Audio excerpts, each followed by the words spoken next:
When my father passed away, I laid him to rest on a Friday. By Monday, I stepped into the office he had built from the ground up and found her there. My wife, sitting in his chair like it was hers by birthright. "I'm the new CEO starting today," she announced, flashing a smile at the staff like she already owned every one of them. I didn't say a word, not because I was surprised, but because I found it almost amusing. She had no idea she'd just stepped into a dead man's snare. Lina and I had been married for 5 years. She was sharp, elegant, driven, the type who always knew where the power was and how to orbit close enough to feel its heat. I, on the other hand, was quiet, calculating, the silent force behind the legacy my father built. His empire was forged through hard work, pain, and a fair amount of buried truths. I watched him carefully, learned everything, waited patiently. When illness finally slowed him down, I let him keep the front-facing role. But behind the scenes, I took control, handling the contracts, the legal framework, the succession plans.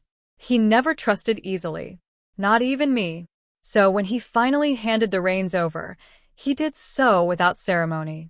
Just one signature, one warning: never let anyone walk through that door thinking they run this place. I should have seen it coming.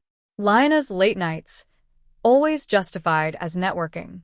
Her sudden interest in the company structure, the board dynamics, the distribution of shares. The way she stopped asking about me.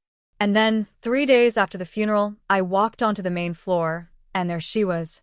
Black heels, white blouse, speaking to the staff like she was campaigning for high office. They stared at her, frozen, unsure what to do. She saw me but didn't so much as blink. She leaned against the desk, my desk, and said, "You shouldn't be here. You're in the way now." The room went still. I laughed, not loudly, just enough to acknowledge how wrong she was. She thought she was making her big move in a place that belonged to her. She didn't realize she was standing in my house. She assumed my father had left the company to me. What she didn't know was he hadn't left me the company. I was the company. A year before he passed, my father restructured everything under a holding corporation with me as the majority stakeholder.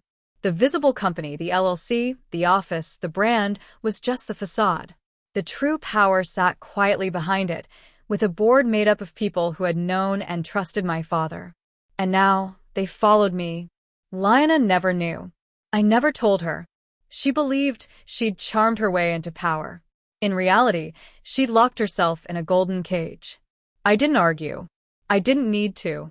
I left the room quietly, let her bask in her imagined victory. That night, I went home. She wasn't there.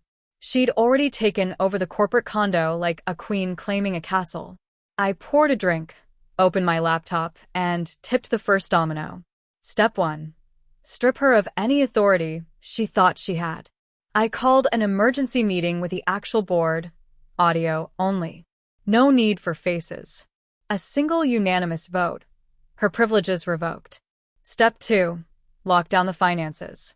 Her company credit cards? Cancelled. The condo? Reassigned. Her keycard?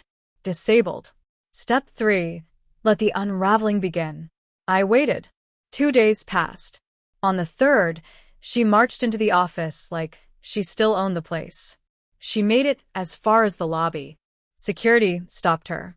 Her voice rang out across the polished floor. "Get me my husband. Get me someone important." So, I stepped out of the elevator.